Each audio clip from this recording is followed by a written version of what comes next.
noite a todos. Como vocês sabem, nós temos dedicado os cultos de quarta-feira a cultos presenciais, nos quais estamos buscando a plenitude do Espírito Santo, buscando a autoridade e o poder que vem da parte de Deus, buscando os dons espirituais, pedindo ao Senhor a manifestação da pessoa e do poder do Espírito Santo em nossos meios. Em nosso meio, quero dizer.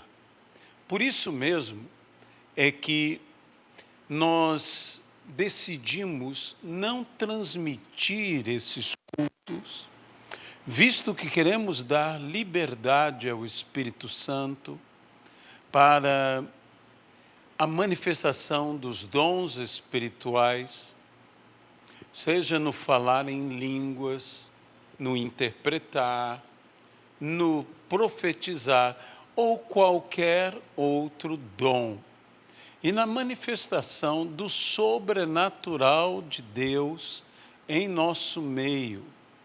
Achamos por bem, então, preservarmos este ambiente para que possamos ter o máximo de liberdade no Espírito Santo.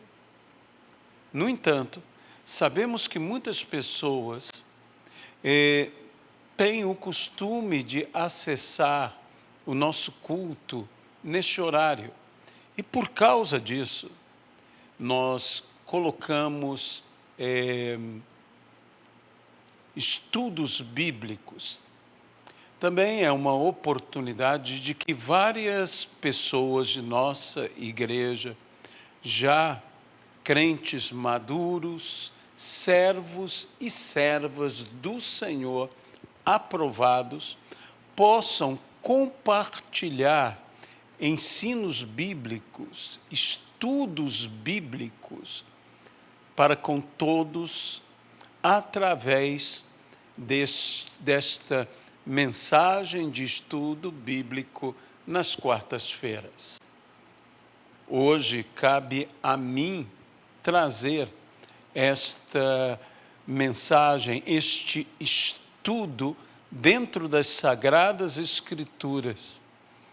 E gostaria, antes, como é meu costume, de orarmos ao Senhor para que o Senhor realmente nos fale. Amado e querido Deus, eu me coloco em Tuas mãos, carente, necessitado do socorro do Teu Espírito.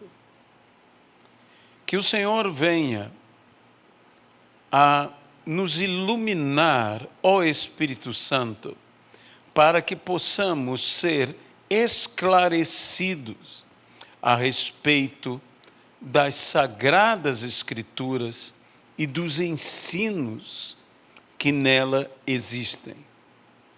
Nós pedimos ao Senhor que o Senhor tenha misericórdia de todos nós e possa nos abençoar, e que toda honra, glória e louvor sejam dados hoje e eternamente, unicamente ao Senhor. No nome de Jesus Cristo. Amém. Eu gostaria de convidar a você, que se você está aí com tua Bíblia em mãos, abra a sua Bíblia no texto que será o nosso texto base, que se encontra na segunda epístola do apóstolo Paulo ao seu filho na fé, Timóteo. Segunda carta de Paulo a Timóteo, no capítulo de número 1. Paulo aconselhando a Timóteo a respeito de várias coisas, estando falando a Timóteo que ele reavive, inclusive, o dom que há em Timóteo, ele diz algo interessantíssimo no versículo de número 7, no capítulo 1 da segunda carta de Paulo a Timóteo. Porque Deus não nos deu espírito de covardia, mas de poder, amor e de moderação.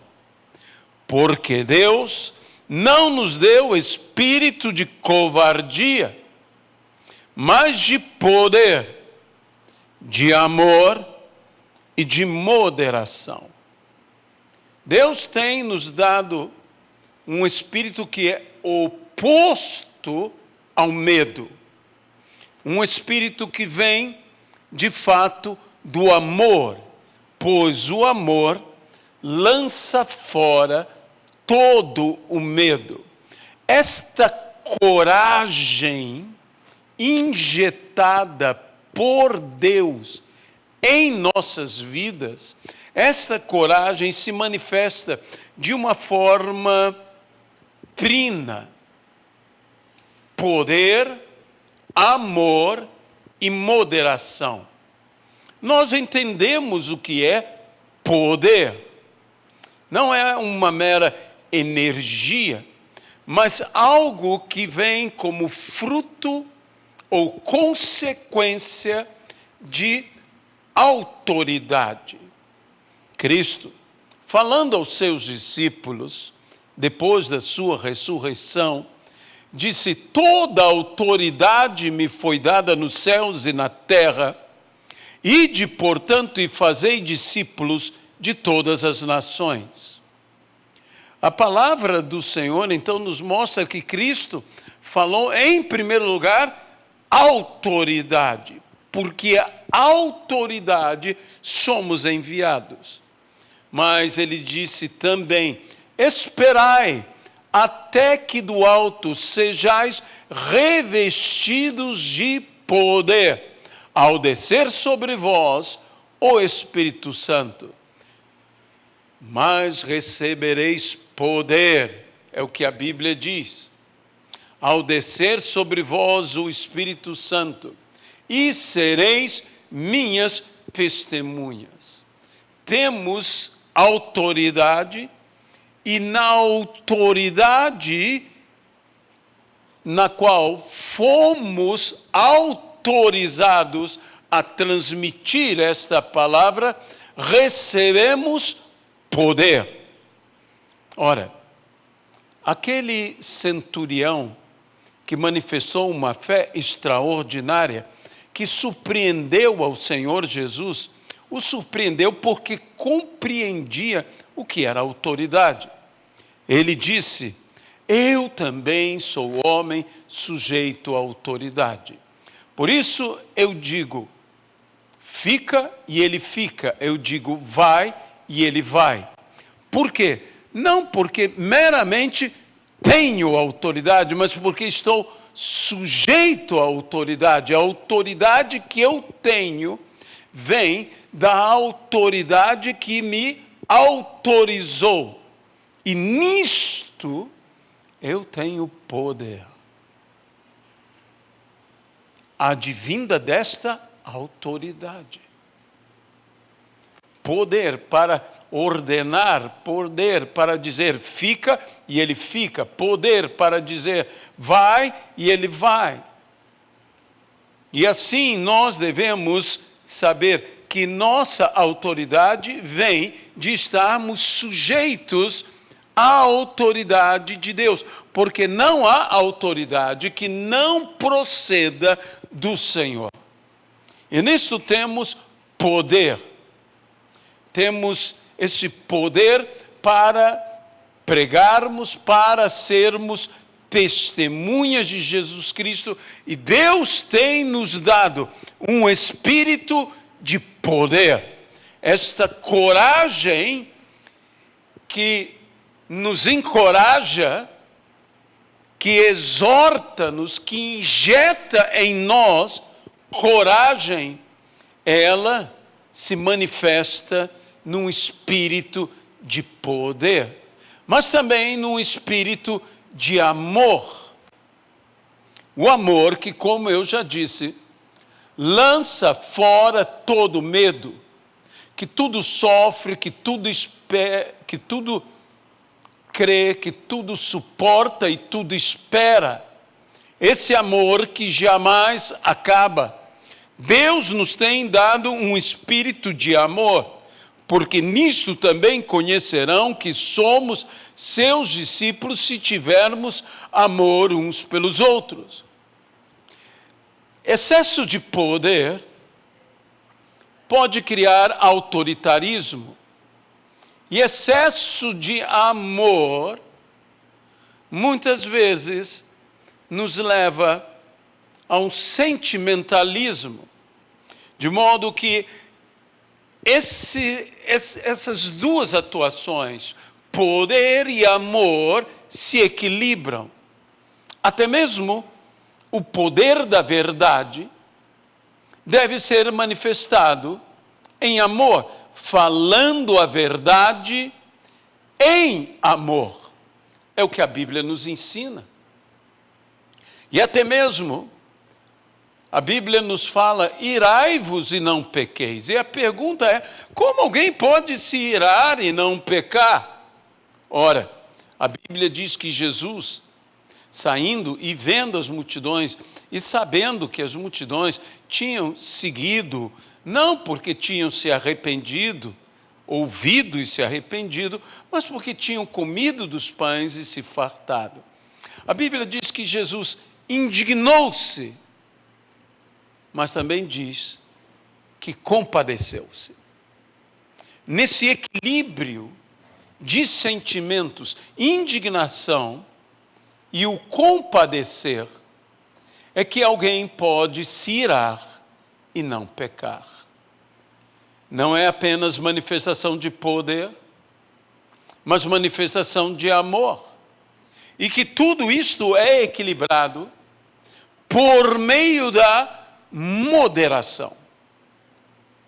Moderação, essa palavra que poderia ser traduzida como temperança, um equilíbrio, é, no grego, segundo alguns estudiosos, mais bem traduzida como uma mente equilibrada. Porque nós temos recebido a mente de Cristo.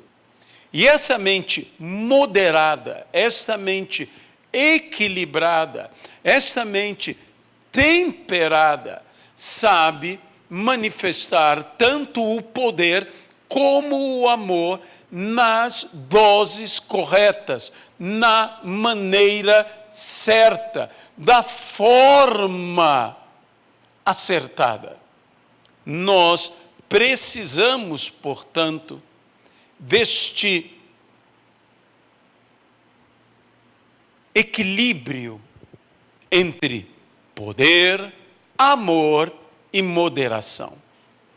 Ou seja, isto são as três facetas da verdadeira força que vem de uma coragem a nós dada. Um espírito intrépido, ousado, corajoso.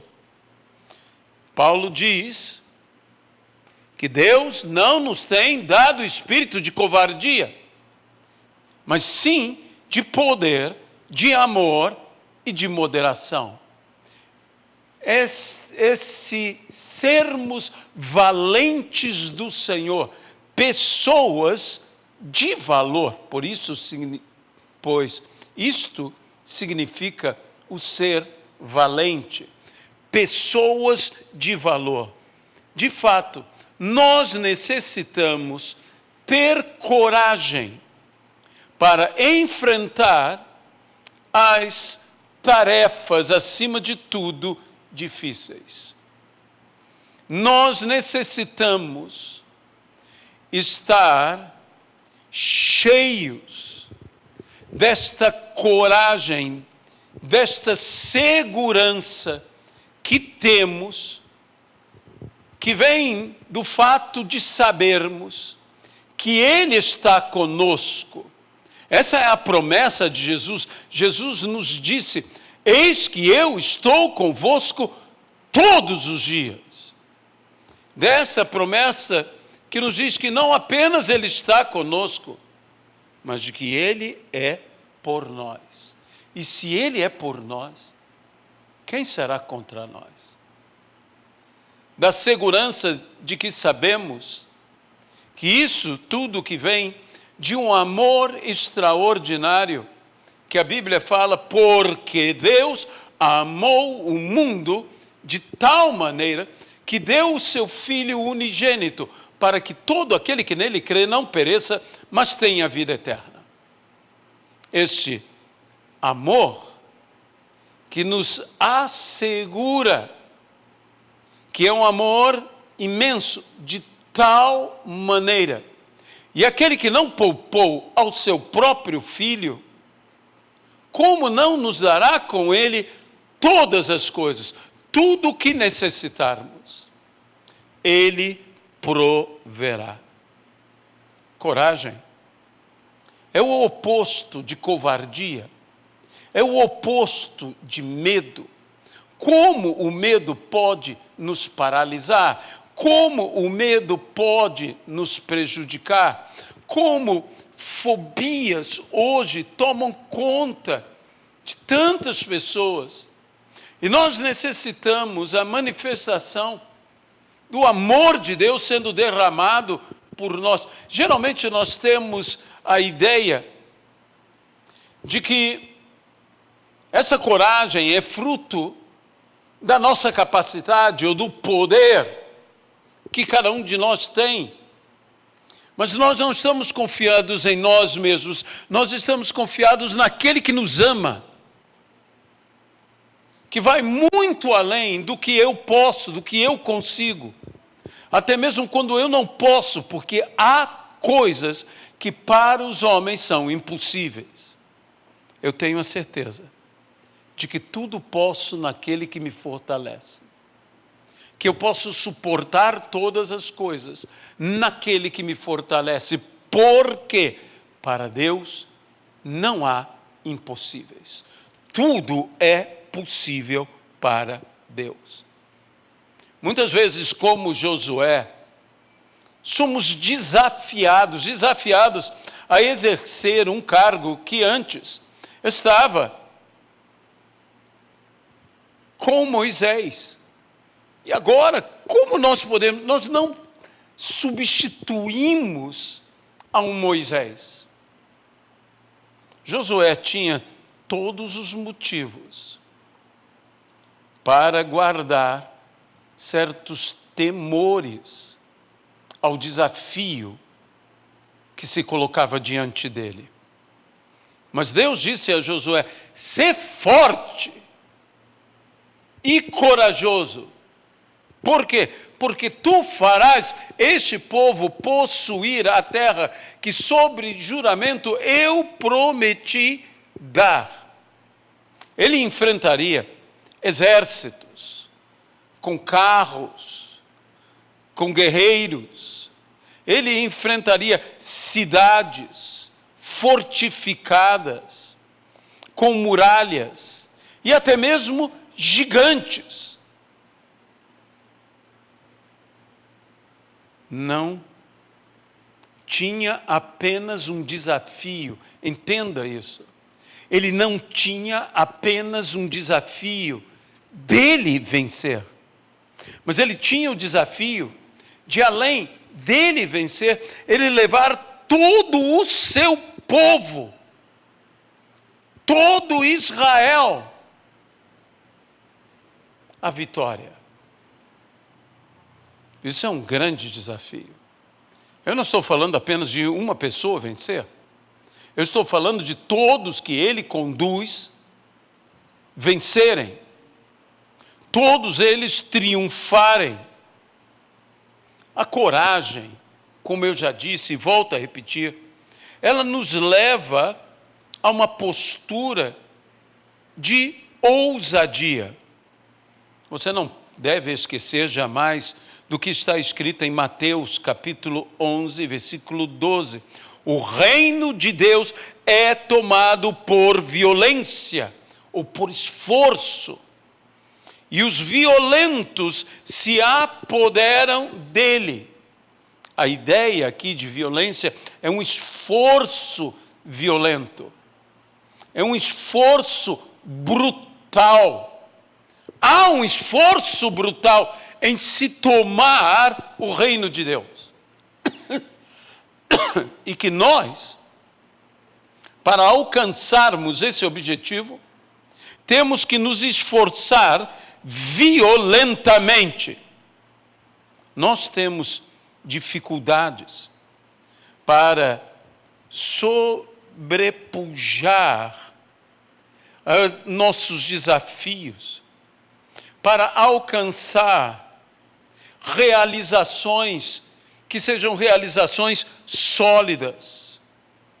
E Deus, só Deus, pode nos fazer superiores aos nossos desafios, para que possamos o quê? Superá-los, para que possamos o quê? Vencê-los, para sermos superiores, ou seja, termos a capacidade de superar todos os obstáculos, as adversidades, as dificuldades, bem como os desafios que existem diante de nós. Eu gosto muito de, quando dizemos assim, não ter medo, citar uma situação em que os discípulos de Jesus ficaram aterrados, amedrontados. Foi quando, naquela tempestade, que eles lutavam contra a tempestade, Jesus foi ao encontro deles caminhando sobre as águas. E a Bíblia diz que eles ficaram literalmente apavorados. Um pavor tomou conta deles. Um pavor maior do que o pavor de morrer, maior do que o pavor da tempestade, que quando eles viram Jesus e não entenderam quem era Jesus, e disseram, é um fantasma. E Jesus disse algo para eles. Jesus disse, não temais, não tenham medo. Essa é uma palavra que nós todos temos que ouvir, não importando quão grande seja a tormenta, não importando quão grande seja a tempestade, o Senhor vai nos dizer, não temam. Você pode encontrar isso lá em Mateus 14, 27. Tenham bom ânimo, não temam. E o que disse Jesus? Sou eu. Nós temos que entender essas três coisas para vencermos todo o medo e termos um espírito de poder, de amor e de moderação. Que, em primeiro lugar, não devemos temer, porque é Jesus que está conosco. Era Ele. Era Jesus. Não temam, eu estou aqui. Não temam, sou eu. A segunda coisa é que eles tivessem bom ânimo, que eles não desanimassem, que fossem incansáveis.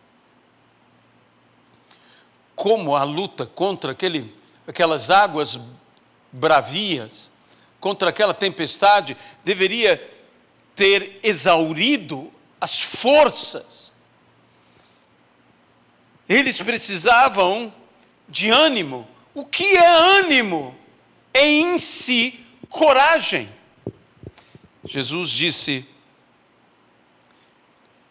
tenham bom ânimo, eu venci o mundo. Ele afirmara aos seus discípulos: neste mundo vocês vão passar por aflições, mas tenham bom ânimo, não desanimem. Eu venci o mundo, vocês vencerão também. E acima de tudo, Jesus disse, e nós devemos obedecê-lo: não temais, não tenham medo. O livro do profeta Isaías, no capítulo de número 41, e no versículo de número 10, está escrito: não temas, eu sou contigo, não te espantes, não temas. Por quê? Porque eu sou contigo. Não te espantes. Que não haja espanto, que não haja medo, que não haja temor, pavor em nossas vidas. Você, eu, nós temos que ter coragem. É necessário ter coragem para se ter sucesso. E por vezes é necessário se ter ainda mais coragem para se manter o sucesso. Coragem para lutar e para alcançar os seus objetivos. Coragem para avançar e coragem para vencer, para triunfar. Deus sempre abençoa aqueles que nele creem. Mesmo que nós tenhamos situações difíceis, que nós possamos dizer, como disse Neemias: nós não somos daqueles que retrocedem. Ou seja, eu não vou desistir. Eu terei coragem. Efésios, capítulo 6, e no versículo de número 10, o apóstolo Paulo nos diz: fortalecei-vos no Senhor e na força do seu poder. Sejamos fortes, sejamos corajosos, recebamos este encorajamento, esta exortação celestial, essa injeção de coragem, um espírito audaz, um espírito corajoso, um espírito bravio, porque Deus não nos tem dado espírito de covardia. Nós não somos daqueles que retrocedem. Deus nos tem dado um espírito de poder. De poder. E o que isso significa? Quando nós estamos lendo a história de Sansão no livro dos Juízes, logo no início da narrativa desta história, diz que Deus impelia, o Espírito de Deus impelia a Sansão. O Espírito de Deus era com Sansão. O Espírito de Deus o capacitava. Uma maneira de lermos esse texto de uma forma mais ampla seria assim: o espírito, ou um espírito de força, ou seja, de poder, da parte do Senhor, vinha sobre Sansão e o impelia a fazer atos heróicos. Essa força, esse poder, esse espírito de valentia, de coragem, era um espírito de vigor, que o fortalecia e que lhe dava uma força sobre-humana. Sabe, isso vem de um adjetivo dado, neste caso, a Sansão, que é o adjetivo gibor. Gibor significa poder, que nos dá esta coragem.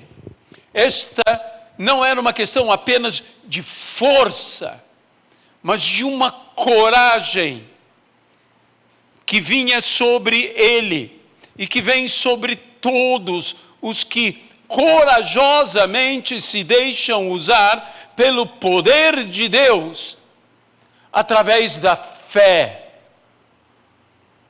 E o Espírito de Deus o impelia a fazer o quê? Atos heróicos, coisas incomuns. Mas nós às vezes somos tão abalados por aquilo que nos dá medo. Eu gosto muito de uma frase dita pela missionária Edmeia Williams, que é a seguinte: apavore aquilo que te dá medo. E como eu posso apavorar aquilo que me dá medo? Por meio deste poder de Deus. Por meio deste amor de Deus, que faz o medo fugir, que lança fora, que expulsa o medo de minha vida. Há embates, há combates na nossa vida. Mesmo que nós tenhamos esse espírito ousado, esse espírito de galhardia, de valor, esse espírito de coragem, como devemos enfrentar esses embates? Há combates que nós e somente nós podemos combater. A Bíblia diz, e Paulo assim aconselha, combate o bom combate. O mesmo combate que Paulo combateu. O bom combate da fé. Combata o bom combate. Mas a Bíblia nos diz que nós devemos lutar conforme as regras, sendo, eu diria, um nobre, um valoroso guerreiro, que é fiel e que é leal. Fidelidade e lealdade. Lembre-se, mais uma vez, que a Bíblia nos diz, quem não luta conforme as regras, ou seja, conforme esse código de honra, porque eu não tenho que combater de qualquer maneira, não é de qualquer forma, como, por exemplo, a Bíblia diz, não pague o mal com o mal, mas vence o mal com o bem. Se eu tentar vencer o mal com o mal, eu não estou obedecendo a regra de fidelidade e de lealdade das Sagradas Escrituras. Vence o mal, diz a palavra. É um combate, então, com o bem. Se eu não combater dessa maneira, eu não levarei a coroa.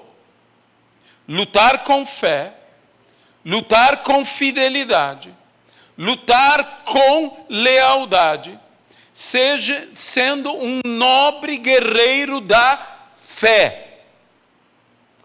Paulo diz: combati o bom combate, completei a carreira e guardei a fé. E estou pronto para receber a coroa. Segunda epístola de Paulo a Timóteo, capítulo 4 e versículo de número 7. Note, ele tinha a segurança que receberia a coroa. Por quê? Porque ele lutou conforme as regras. E por isso mesmo ele combateu o bom combate, ele completou a carreira e ele guardou a fé. Nesta luta, é necessário, como nós já falamos, um esforço violento. É necessário o perseverar até o fim. E aquele que perseverar até o fim será salvo. E não nos cansemos, diz a palavra, de fazer o bem, porque ao seu tempo colheremos, se não houvermos desfalecido. Paulo, o grande apóstolo dos gentios, teve inúmeros problemas em sua vida, em seu ministério, mas ele sempre foi em frente. O homem que nunca se rende, que nunca desiste, que cai, mas logo se levanta e prossegue para o prêmio da sua soberana vocação em Cristo Jesus. Nós jamais seremos derrotados. Venha comigo a segunda epístola do apóstolo Paulo aos Coríntios. Segunda epístola do apóstolo Paulo aos Coríntios. Aproveite para abrir a sua Bíblia nesse momento. Nós estamos aqui num estudo bíblico, é para folhearmos mesmo as Sagradas Escrituras. Segunda epístola do apóstolo Paulo aos Coríntios, no capítulo de número 6, do versículo de número 6.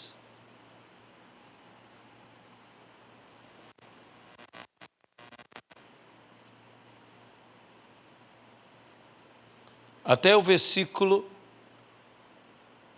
de número 10. O apóstolo Paulo, defendendo o seu apostolado, falou, nós podemos até mesmo pegar um pouco antes.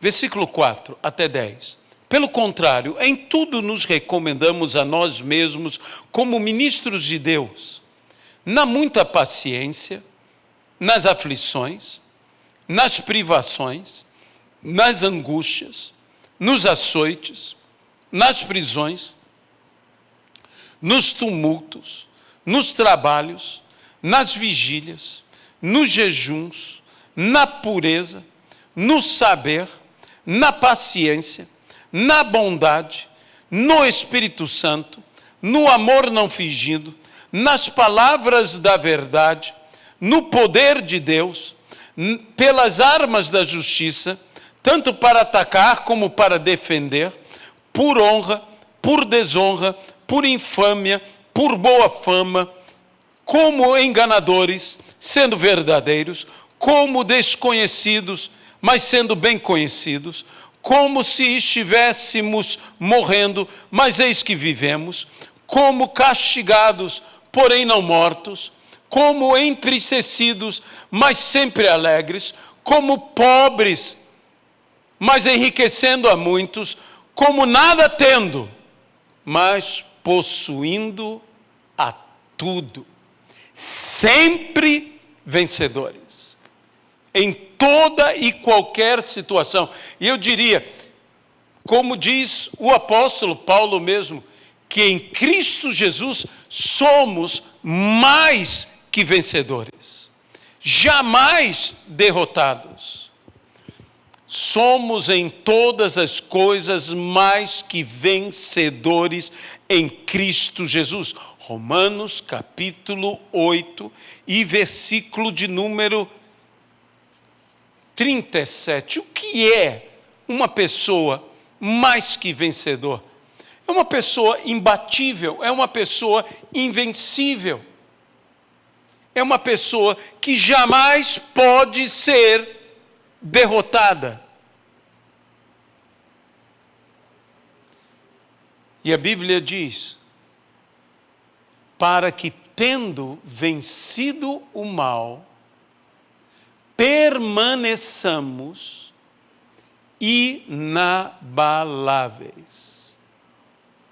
Vencendo o mal, venhamos a permanecer inabaláveis, invencíveis, porque há quem vença hoje e perda logo mais. Mas nós não, a nossa confiança está no Senhor, que é o nosso escudo, que não somente vai à nossa frente, mas a Bíblia também diz que Ele guarda a nossa retaguarda. Ele nos cerca por todos os lados. O livro de Neemias, no capítulo de número 8 e no versículo de número 10, ainda nos mostra outro princípio de termos essa força e coragem para vencer todas as coisas, que é a alegria do Senhor é a nossa força. Neemias 8, versículo de número 10. A alegria do Senhor é a nossa força. É fato que a alegria do Senhor dentro de nós é sempre um sinal e um símbolo de uma vida espiritual poderosa, forte. É o que disse Spurgeon, o grande pregador, o príncipe dos pregadores. Mas nós também podemos entender outra coisa, que o Senhor se alegra quando nós somos fortes.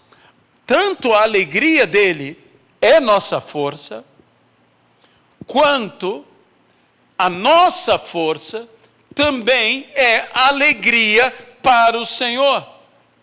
Essa força vem pela graça de Deus, pela multiforme graça de Deus, que a graça, ela tem uma resposta adequada a cada situação.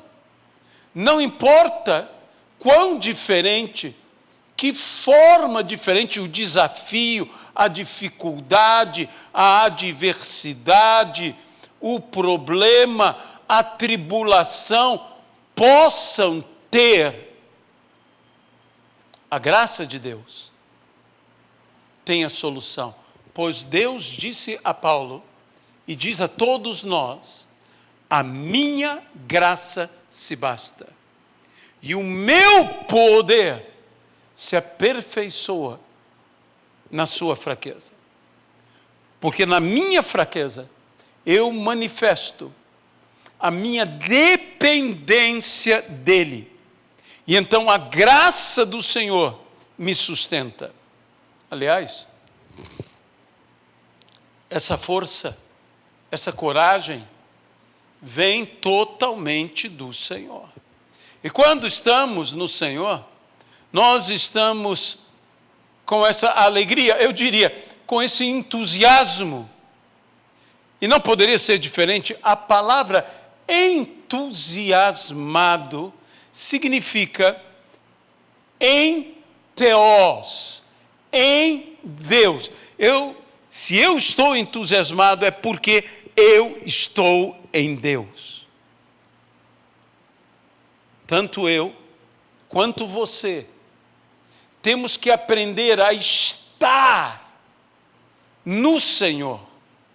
Em Cristo somos mais que vencedores, é em Cristo. Mas Cristo em nós é esperança que se fortalece. É o enteos, entusiasmado, Cristo em nós. Você pode ser bem-sucedido aos olhos do mundo e ser um fracasso completo aos olhos de Deus. O Dr. Charles Stanley salienta isso, que nós devemos buscar agradar a Deus e não aos homens. Eu não estou falando de sucesso no mundo, eu estou falando de um sucesso eterno. E você dirá, mas e os meus fracassos? Deixe-me dizer uma coisa sobre fracasso, e mesmo sobre sucesso. Eles são processos. Os fracassos e os sucessos nessa vida são transitórios, são processos. E por causa disso, tanto o fracasso como o sucesso podem ser mudados, transformados. E o que nós devemos nos preocupar não são com os fracassos e os sucessos desta vida, porque esses são transitórios, mas o fracasso e o sucesso eternos, porque esses não passam. E fracassar eternamente é não ter a Cristo. E ser bem-sucedido eternamente é ter a Cristo. O que determina o meu sucesso ou o meu fracasso eterno é se eu tenho ou não tenho a Cristo Jesus. Por isso, eu termino essa palavra dizendo a você o seguinte: que nós corramos de tal maneira que alcancemos o prêmio, como aquele que vence. É o que a Bíblia nos diz na primeira epístola de Paulo aos Coríntios, no capítulo 9 e no versículo 20. Mas também diz, e essa é a única maneira de conseguirmos, mantenha o foco. O foco em quê? Não em quê, em quem? Olhando firmemente para o autor e consumador da nossa fé, Jesus Cristo. Hebreus, capítulo 12 e versículo de número 2. Esses são os princípios para que com força e com coragem alcancemos a vitória. E que não apenas alcancemos a vitória pessoal, mas uma vitória que possa levar outros a vencerem também. Quando Davi derrotou Golias, a vitória de Davi encheu de fé e de coragem a todo o povo de Israel. E todos eles correram atrás dos filisteus que fugiam. Todos eles foram atrás da sua vitória. De modo que eu volto a Josué, que foi chamado não apenas para vencer, mas para levar outros à vitória. Como Davi, a nossa vitória afetará a outros, para que eles também alcancem a sua vitória. Porque Deus não nos tem dado um espírito de covardia, mas de poder, de amor e de moderação. Amado Deus, querido Senhor, nós nos entregamos em Tuas mãos e pedimos que o Senhor opere em nossas vidas, que nos leve a sermos valentes como devemos ser, valorosos como temos que ser, que nós sejamos corajosos como o Teu Espírito nos faz ser. E com esta coragem que vem da fé em Cristo Jesus, possamos no Senhor sermos mais que vencedores. Abençoa-nos, ó Pai, no nome de Jesus Cristo. Que Deus possa abençoá-los até uma próxima vez, se assim o Senhor nos permitir. Aproveite este e outros estudos bíblicos para se aprofundar nas Escrituras e crescer no conhecimento e na graça do nosso Senhor e Salvador Jesus Cristo. Que a graça do Senhor Jesus Cristo, que o amor de Deus Pai e a comunhão no Espírito Santo sejam com todos e com todo o povo de Deus, hoje e para sempre. Amém.